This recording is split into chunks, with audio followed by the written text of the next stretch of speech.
Welcome to Lifestyle Alchemy. I'm Sydney, medical astrologer, energetic alchemist, and transformation expert. In this podcast, I share what I'm actually living and learning. Sometimes that's decoding my birth chart. Sometimes it's rewiring and regulating my nervous system. Sometimes it's just real talk about what's working and what's not. This show goes beyond astrology. You'll hear about health and wellness, mindset and energy work, manifestation, spirituality, and all the things that help us actually embody who we're meant to be. Let's dive in.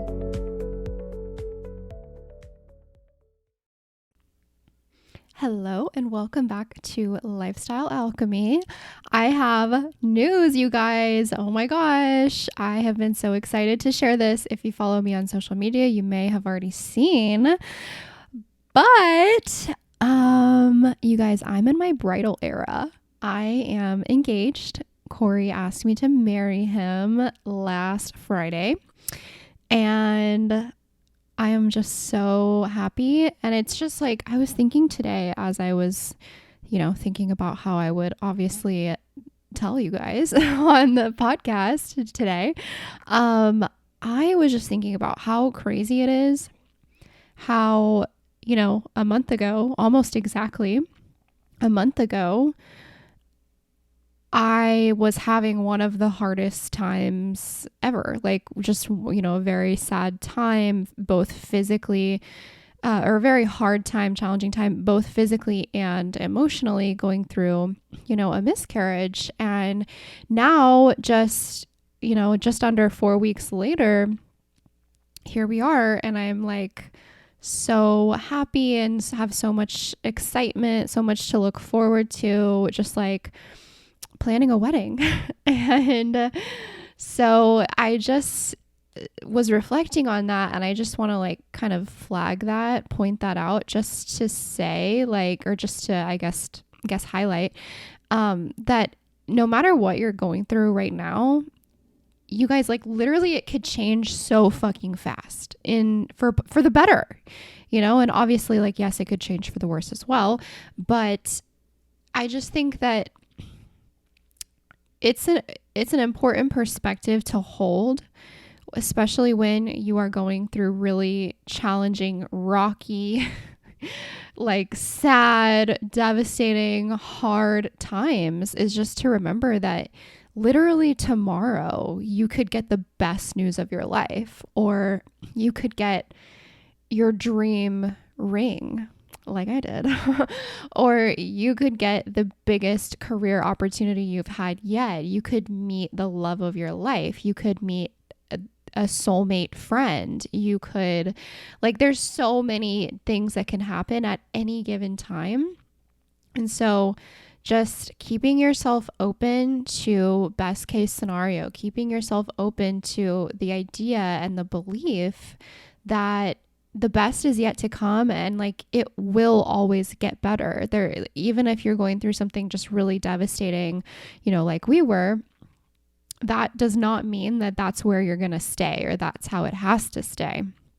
So I just really want to point that out, because even you might be listening going damn, whiplash. A few weeks ago you were super sad and now you're super happy and engaged. And yeah, that is literally that is life. And I'm so just grateful for the contrast. And that might sound like a weird thing to say, why would you be grateful for the hard things? But it's if we never experienced hard things, we wouldn't fully be able to appreciate the magnitude of the great things that happen or that we receive.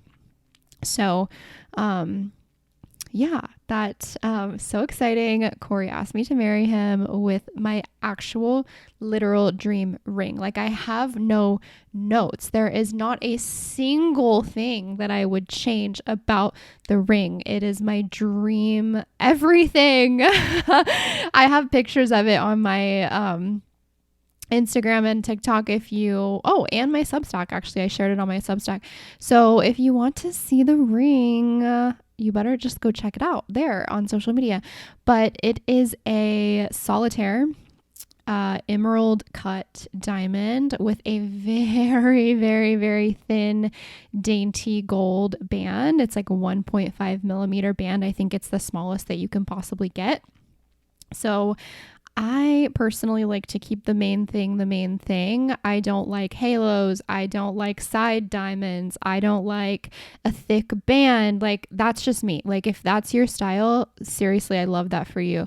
But for me, I love simplicity. I love clean lines. I love the emerald cut so much. And it's so crazy to me how I think it's like overlooked a lot and it's not the most popular. And what's really cool about it to me is like the emerald cut diamond is not known for being the sparkliest, the most sparkly. It's known for the clean lines and for showcasing the diamond's clarity versus like how sparkly it is. Like when you think of like the classic Tiffany ring, like the round cut, I think it's called brilliant cut diamond. That cut is completely like its whole purpose is to be like super fucking sparkly, because in those diamonds there are so many different cuts that just showcase like how sparkly and shiny it is. And it's the same with like a radiant cut diamond. And the emerald is just not like that. It's more about being able to like see through it and to see the long lines. And it doesn't have as many cuts in it as like a brilliant cut or a radiant cut or something else like that. Even a cushion cut. And I just think that's so cool. Like the emerald cut for me, like it's not even just about how it looks. Of course, I love how it looks, but it's also like, to me, it's symbolic of like the emerald cut diamond is not trying to like be something it's not. It's not trying to like look more shiny and pretty than it is, like in order to cover up maybe imperfections or flaws in the diamond. Like if there's a flaw in an emerald cut diamond, you're probably going to see it because it's not designed, it's not cut to mask that, such as like how other diamonds are. And I just think that's so cool. I think emerald cut looks so timeless, so elegant, and just like art deco, which I love. And I'm just upset. I'm like, I can't stop looking at my hand. I'm looking at it right now. Yeah, it is the coolest thing in the world. I'm so happy. And we are planning our wedding. So I initially I didn't know if I really wanted to have another like wedding. Because I have been married before. I've talked about this on the podcast multiple times. I actually, funny enough, got married 10 years ago, almost exactly to the day, on the day that I'm recording this. So I got married on June 5th of 2016. And here we are, it's June 3rd, 2026. That's so crazy. Like, it's literally insane for me to like think about how a decade ago I was like doing this, like what I'm doing right now. I was doing back then, of course, in a totally different relationship, a totally different season of life. Everything was so totally different. I looked different. Like everything was different. But so I did that whole thing. We did a destination wedding. We got married on the beach. We had, I don't know, maybe like 25 or 30 people there. So it was still small, but I just, having done that before and having already been through kind of the stress of wedding planning and like trying to make it work for everyone and just getting to experience how very quickly things become about everyone else and not about you and like the relationship, like you and the other person. And I just really don't want that again. Like I really, really, really don't want that again. And I've said that like for a long time now. I've said like, you know, if/when I do get married again, I want it to be so completely just about like me and my fiance, husband. Like, I just want it to be what we want. I want it to be about us. I don't want us to just be like running around, like greeting everyone, and like to the point where we don't even like get to spend time together at our actual wedding. Like, what? And that's like the number one thing you hear couples say, like when you ask the question, like, what would you change about your wedding day or your reception or whatever? And most people say, like, I didn't actually just get to like hang out with my spouse. I didn't get to just like sit down and eat dinner with my spouse, because I was just like walking around talking to everybody. And I just don't want that. Like, I really don't. And speaking from experience, how good or beautiful or fun or expensive or big or small or any of those things, like how the wedding does not determine how the marriage is. And I think, like, yes, there's absolutely nothing wrong with like having a big, beautiful wedding, but I just want like, I just want everyone to understand that that does not indicate the success or the quality or the health of the marriage long term. And like I said, I can speak, like, I had a very beautiful wedding and it still didn't mean shit. Like, it didn't. It was it didn't help the relationship at all whatsoever. Like, it didn't help it last. So I just really wanted to focus on like the basics and just it being him and I actually even was like, you know, I would be happy just going to the courthouse and then like doing a party after, like maybe at a later date or something like that. And we were really talking about that because he was like, yeah, like I'm down for that. And I was like, are you sure? Because like, I don't want to take that away from you. I mean, obviously I've been married before. He has not. And so I didn't want to take a wedding away from him if that's something that like really mattered to him. But he assures me that it's not, like, it's fine. So we were talking about just going to the courthouse and getting married and then having like a reception or something like later, maybe next year, early next year. And then I was like, well, it's still going to be tough. Like, I feel like we're still going to run into that same issue of like making it work for everyone because our families are all over the country. And so it's just like, okay, we're going to run into the same issue, like planning that we would with planning a wedding. And so it really doesn't matter if it's a reception or if it's a wedding or if it's just a party. Like, it doesn't matter because it's going to be the same thing. The same issues are going to come up. And so I was like, what if we go get married at City Hall, or why do I keep wanting to say City Hall? The courthouse.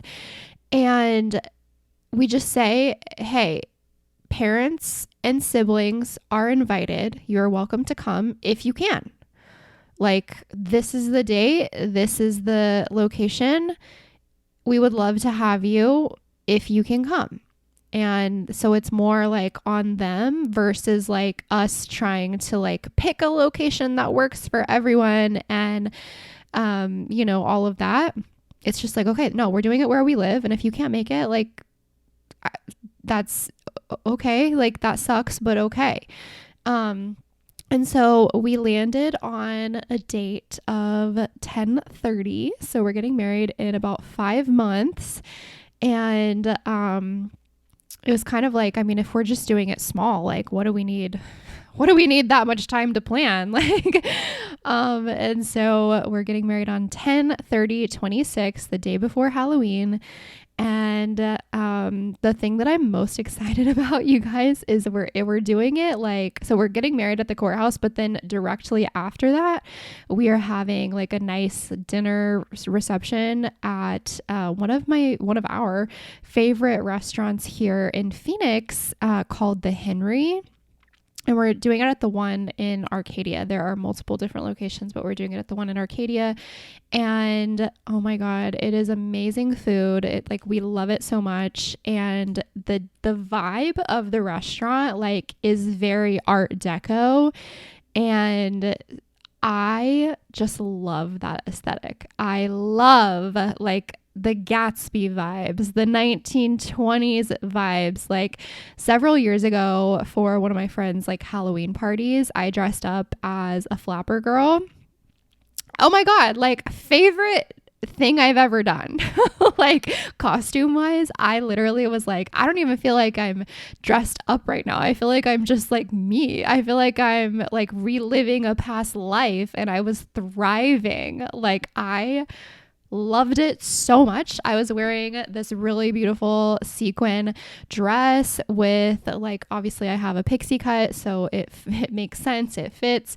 I was wearing like one of the headband things with the feather and like the jewels that drape down, and I did like a dark dramatic like berry colored lip, and I just like was thriving. I think that look is just so pretty and like classy, and obviously it's like a little bit rebellious, just because like that's what flapper girls were back in the 20s. Like they were rebellious. They had short hair when that wasn't like popular. Or I guess it was kind of popular because they were doing it, but like it wasn't the norm. It was more like, oh, they were smoking and they were drinking in their little speakeasies during the prohibition and everything. And I just like identify with that like rebelliousness, I guess, because of my like Aquarius rising. And I just love the aesthetic. I think it's beautiful. I love the Art Deco like lines and the like the geometry of it. And yeah, I even though The Great Gatsby like story wise isn't great, like it doesn't end well. It's a pretty tragic story. I still like, you know, love watching the movie. Like it's just beautiful, like the newer movie with Leo DiCaprio. Yeah, so that's the vibe. That's kind of like the theme, and it goes so well like with the location that we're having it in. And yeah, I'm so excited. My dress goes along with the theme too. Like it is I'm so excited. I can't wait to show you guys. And so yeah, so that's what we're doing. We're getting married in about 5 months, and I'm actually not changing my name again ever. I did that before, and then it just was such a headache to do it in the first place was a headache, but like that was more exciting because it's like, oh, I'm married, like it's fun. But then like whenever I got divorced and like had to change it, or I chose to change it back to my like maiden name, Brassfield, that was a headache and a half because that was like during COVID. And I just kind of at that point was like, whether or not I get married, I'm never changing my name again. Like I was like, this is fucking bullshit. And then I also got really just like annoyed about the fact that it's something that women have to do that men don't have to do. And like, I am not a man hater. Like, obviously I love men. I love healthy, divine masculine men. But I do think that there are a lot of ways that women, like that our business has to be put out there when it's like not something that has to be put out there for men. And like I just said that in kind of a confusing way, but basically what I mean is like, so when a woman gets married and changes her name, like, okay, you have to change your email address, you have to change your credit cards, your driver's license, like everything. You might change your name on social media. Like there's so many different ways that people all of a sudden can see just by looking at those things. Or like if you have a job where you literally have to contact HR or IT or whatever and be like, hey, can you change my name on this, and this, on my insurance, on my on the payroll, on my email address, you know, all of these things. It's like everyone has to know that a woman got married or divorced, and no one has to know that anything changed for a man.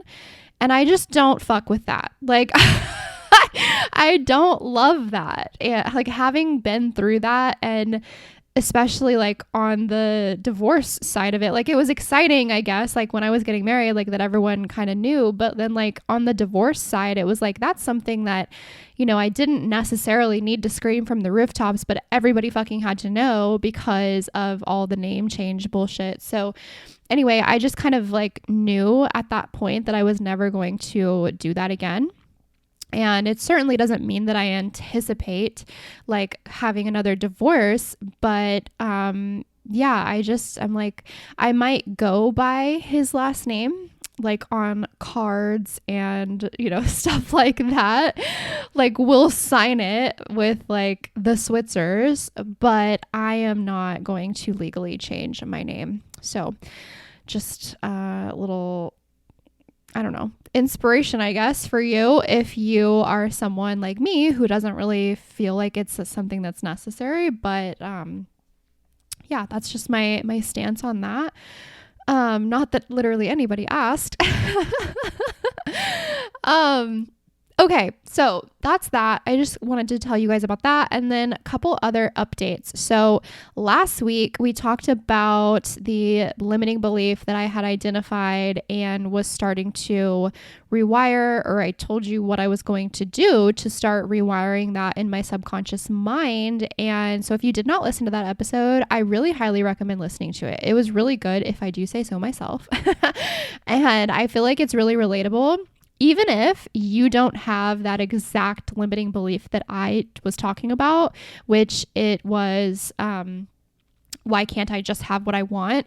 Like that was the limiting belief. But even if you don't have that exact one, I promise you, you've got something. You've got one or another, probably multiple, that you are going to want to rewire. And so I talk about one way to do that and what I was doing or starting to do to rewire that. And so I just wanted to give you guys a quick update. Okay. So I started working on that literally last Wednesday when I recorded the episode. I started the note. I did all the, you know, I did exactly what I said I was going to do. And so if you want to know what that was, go listen to the episode. So I did it and I've been doing it. I haven't even been doing it every single day because I've just been really busy, but so I had told you at the end of the episode, I had told you that Cory and I had just played Skip Bo the night before, and it was like fucking atrocious. Like he just was beating me so bad when I am a good player. Like I know what the fuck I'm doing. And it was getting really frustrating because it was like just reinforcing this belief of like, oh, like, why can't I just have what I want? Like it never goes my way, like that kind of shit. And that's not, you know, like obviously does it matter if you win a card game? Like no, absolutely not. But it's just another way that limiting belief it's another reflection that you have something going on in your subconscious mind. And like, are you going to win 100% of the time? No. But if you're like noticing a pattern and you're like, okay, I literally never win, even though it's not a skill issue. It's like, I always get the shit end of the deck, or I always like, it's stuff like that where you notice a pattern and it triggers you. That's how you know it's a reflection. And it's not just like, oh, you win some, you lose some, you know?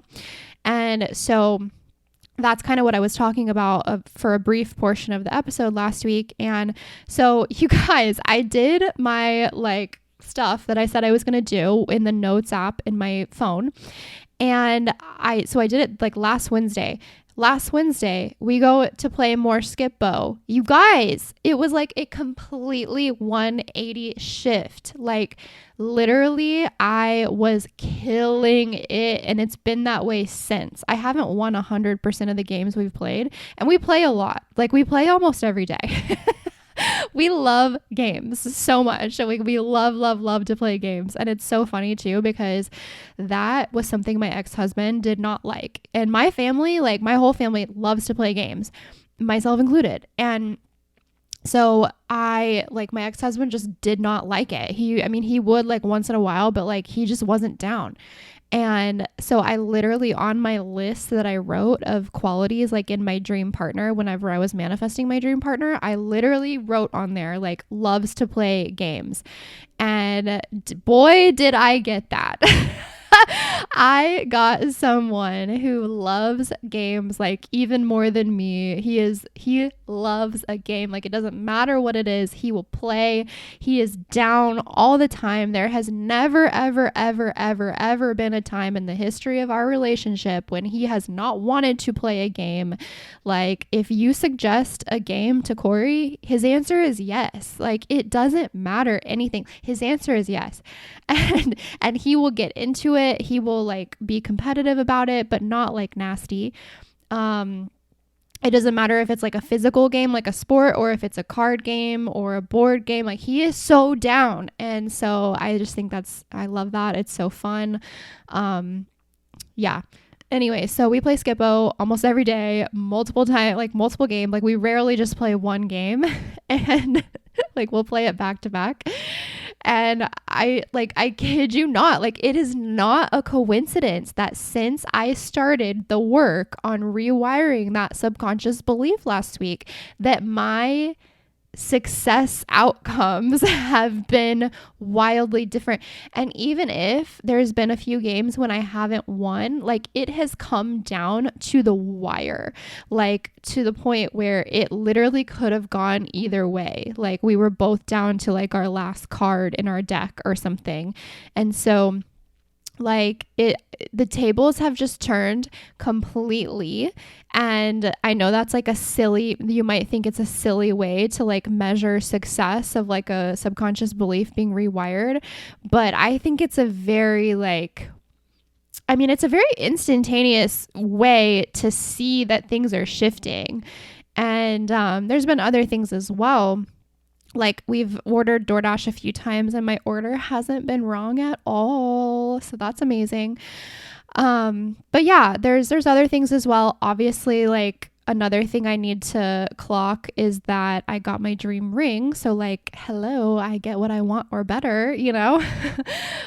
So again, like, if you're listening to this and you're like, okay, this kind of makes sense, but like, what? I feel like I'm missing part of the story or some of the details. Go back and listen to last week's episode. I think it was episode 50. Actually, don't quote me on that. I don't remember what episode number it was, but it was last week. So the one right before this one. Yeah, go back and listen to that, and then identify your limiting belief and start a note in your phone. I teach you how to do all of that. So just do that because it works. It really does work. And okay, last thing I was going to update you guys on is a little bit, I mean, it's somewhat of an uneventful update, but like, that's kind of a good thing in this instance. So I had today, just earlier, I had my appointment with the endocrinologist that I had told you I was going to be seeing. My OBGYN referred me to him after the miscarriage, just to rule out like the fact or the possibility of my thyroid being the cause of the miscarriage, even though my OBGYN like very much did not feel that was the cause or a possible cause. She just kind of, I think I give off this kind of very particular vibe that I am hyper aware health wise, and that I want answers. I don't want to guess. I don't want to assume. I like want all of the information I can possibly get. And so I think like she just knew that referring me to an endocrinologist would probably give me a little bit more peace of mind than her just being like, no, I don't think that's the cause. And she was right. So, so I definitely made that appointment. I was like, yes, I'm going to take you up on that. Please refer me. I want to speak to someone who literally specializes in thyroid disease.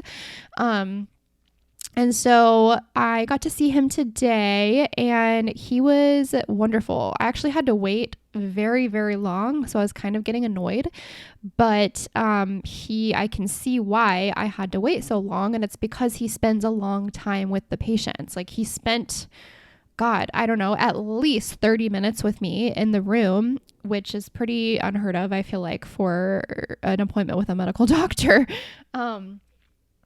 So he was young. He was very fit. I love to see a fit doctor. I don't know. I'm just like, okay, this makes sense. So he was young. He was very fit. He was actually, this is so incredibly irrelevant, but he was really attractive. He was an Asian man. And he was actually really attractive and just like really personable. And he actually did teach me some things. He like definitely gave me a disclaimer that he has a very different view on thyroid stuff than naturopaths, because I had given him my history. He had, he knew that I had been working with a naturopath previously. And he also, like, I brought all of my previous labs and everything so he could look at them. And so he was like, I'm just going to let you know up front, like, I go by completely different guidelines than a naturopath does. And, I see things a little or a lot differently than most naturopaths do. And so he actually like was teaching me a lot of things that I did not know. And, I feel like I know a lot. I feel like I have been through so much with this stuff, like with my own health journey, and just like everything that I've learned through like my medical astrology work. I feel like I know a lot. And so whenever I go and like just have a conversation with a medical professional and they like tell me things I haven't heard before, I'm kind of like, hell yeah. Like I'm kind of shocked, but like in a good way. I am like, he said a lot of things that I didn't know and hadn't heard before. So that was cool. And something that he said that I like genuinely have never read before anywhere is that, because I had said something about how my antibodies, like they were positive, like meaning they are there, but they're low, like the number is not high on either of them, the TPO or the TG. And he was like, so it's really more of a yes or no on that. Like, yes, they do have quantitative values, but it's really more qualitative versus quantitative. So it doesn't matter so much like what the number value is. It just matters that it's a yes, like that you're positive for antibodies. It doesn't matter as much like if it's the level is 100 or if it's 1000. Like, yes, it can somewhat determine maybe like how much symptom wise you might be experiencing or how much damage might be being done to your thyroid, but it's not as quantitative as what you might think. And I like truly did not know. I never heard that before. And like, maybe I might Google that or do some additional research and decide that I disagree with that. Like, I don't know at this point, but I've never heard that. And so that was interesting to me. And he basically was just like, your thyroid is healthy. Your numbers are great. My TSH, he was like, your TSH is beautiful. Like, he was like, it's exactly, like, it's so great. Like, it's literally exactly what I would want. And he was explaining like just different values and different reasons of why he would pay more attention to one, lab over another or one measurement over another. And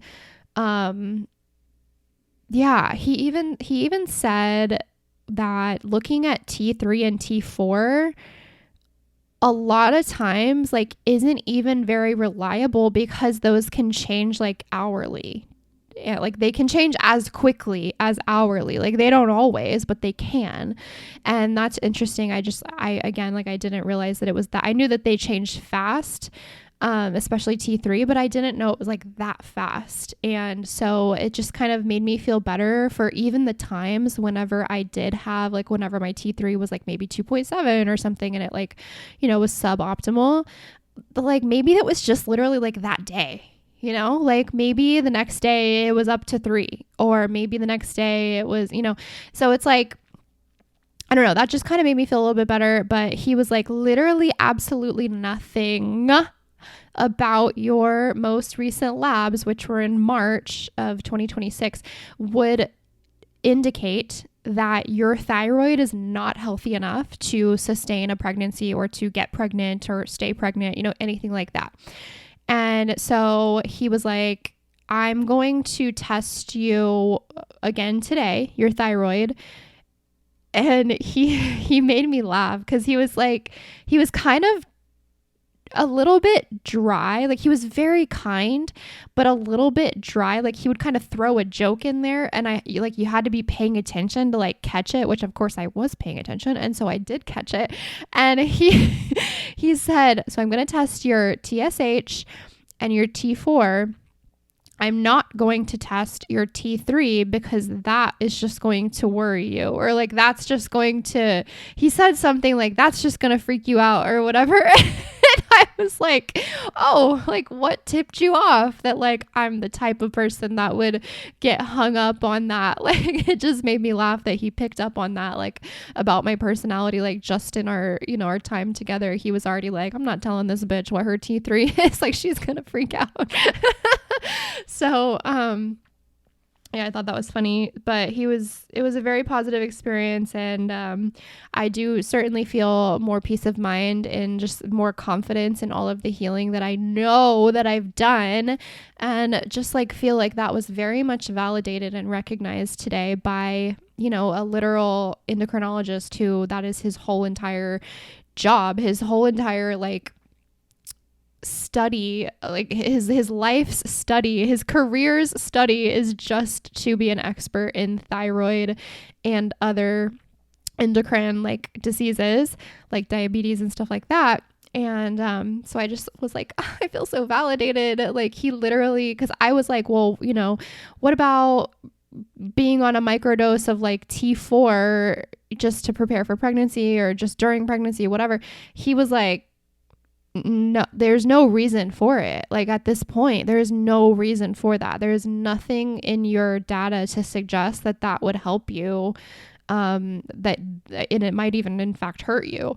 And so basically we're leaving it there. Like, he is just going to call me with the results, and I don't even have to go back for another appointment. He's literally just going to call me with the results, which we love a doctor who will just call you with your results instead of making you like go back and pay again and like blah, blah, blah, blah.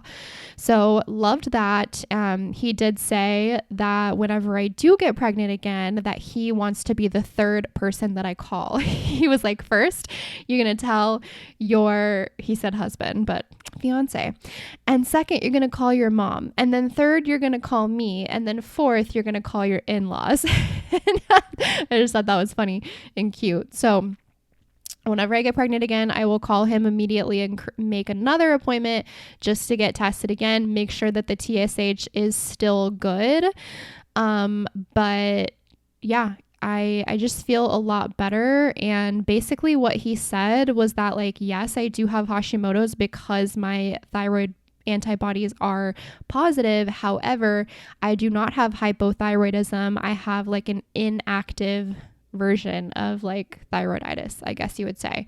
So the analogy that he gave me was basically like whenever you see like cop cars, patrol cars, like on the highway, but they're just driving, versus like you see, a cop on the highway with their sirens on and they're driving really fast. Like, it's kind of like, that's how the antibodies can be. Like, sometimes they're just there and they're just kind of chilling and everything, like your thyroid's still working as it should. And sometimes they get activated and the sirens come on, and that's when like you can start to experience the hypothyroidism as well, which I do believe I was experiencing that like at an earlier time before all of the like work I started doing. And I think the only reason why I'm not still experiencing that is because of all the intervention that I have done and that I still work on. So, that's the update there. So yeah, that's today's podcast. Sorry, it's not a lot of like teaching or anything like that, just some housekeeping, some updates, some life updates. But that's what I have for you today. And I hope that you have an amazing rest of your week. I will talk to you next Thursday.